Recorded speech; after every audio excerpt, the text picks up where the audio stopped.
అలా కాసేపు ఈవినింగ్ శ్రీనగర్ సింగ్కి అయితే వెళ్ళాము. నేను ముందే డిసైడ్ చేసుకొని వెళ్ళాను దట్ ఆప్రికాట్ డిలైట్ తిందామని చెప్పేసి, టేస్ట్ బాగుంటుందని చెప్పి.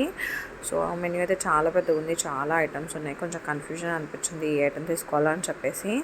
సో మా పాపలు ఇద్దరు అయితే పక్కన వాళ్ళని చూస్తున్నారు అని చెప్పి మా హస్బెండ్ అయితే వెక్కిరిస్తున్నాడు. వద్దన్నా కూడా ఎలా చూస్తుందో చూడండి. సో ఆప్రికాట్ డిలైట్ అయితే వచ్చేసింది, క్రీమీ ఆప్రికాట్ డిలైట్. సో అప్పటంత స్వీట్నెస్ అండ్ ఆప్రికాట్ ట్యాంగినెస్ అయితే లేదు, బికాజ్ టేస్ట్ అయితే కొంచెం చేంజ్ అయింది అనిపించింది. మా పాపకి తినమని చెప్తే తను తిననంటుంది. తన ఫ్రెంచ్ ఫ్రైస్ కోసం అయితే తను వెయిట్ చేస్తుంది. సో ఫ్రెంచ్ ఫ్రైస్ అయితే వచ్చేసాయి, వేడిగా ఉన్నాయి మమ్మీ అని చెప్తుంది. సో మా చిన్న పాప అయితే ఆల్రెడీ తినడం స్టార్ట్ చేసేసింది. సో మా పెద్ద పాపకి అయితే సాస్ కావాలి, సాస్ ఉంటేనే తను తింటుంది. సో సాస్ వేస్తే ఫ్రెంచ్ ఫ్రైస్ అయితే తినింది. శ్రీనగర్ సింగ్కి వెళ్ళి పావుబాజీ తినకపోతే ఎలా అని చెప్పి పావుబాజీ అయితే ఆర్డర్ పెట్టాను.